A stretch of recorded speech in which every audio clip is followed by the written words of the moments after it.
ପୁରୁଷଙ୍କର ଏହି ଚାରୋଟି ଭୁଲ ଯୋଗୁଁ କେବେ ବି ଲକ୍ଷ୍ମୀ ତିଷ୍ଠନ୍ତି ନାହିଁ।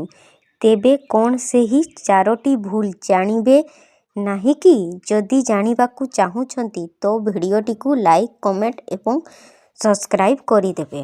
ଚାଲନ୍ତୁ ଜାଣିବା। ପ୍ରଥମରେ ହେଉଛି, ଯେଉଁ ପୁରୁଷ ଖାଇବା ଥାଳିରେ ହାତ ଧୋଇଥାନ୍ତି, ମା ଲକ୍ଷ୍ମୀ ତାଙ୍କ ଉପରେ ବହୁତ କ୍ରୋଧିତ ହୋଇଥାନ୍ତି। ଏମିତି କରିବା ଦ୍ୱାରା ମା ଲକ୍ଷ୍ମୀଙ୍କର ଅପମାନ ହୋଇଥାଏ। ଦ୍ୱିତୀୟରେ, ରାତ୍ରିରେ ପଇସା ଗଣିବା। ରାତ୍ରିରେ କେବେ ବି ଆପଣ ଭୁଲରେ ବି ପଇସା ଗଣିବେ ନାହିଁ। ତୃତୀୟ ଭୁଲ, ପର୍ସରେ ପୁରୁଣା ବା ବେକାର ବିଲ୍ ବା ରସିଦ ରଖିବା। ଚତୁର୍ଥରେ, ମାର୍କେଟରୁ ଖାଲି ହାତରେ ଘରକୁ ଫେରିବା।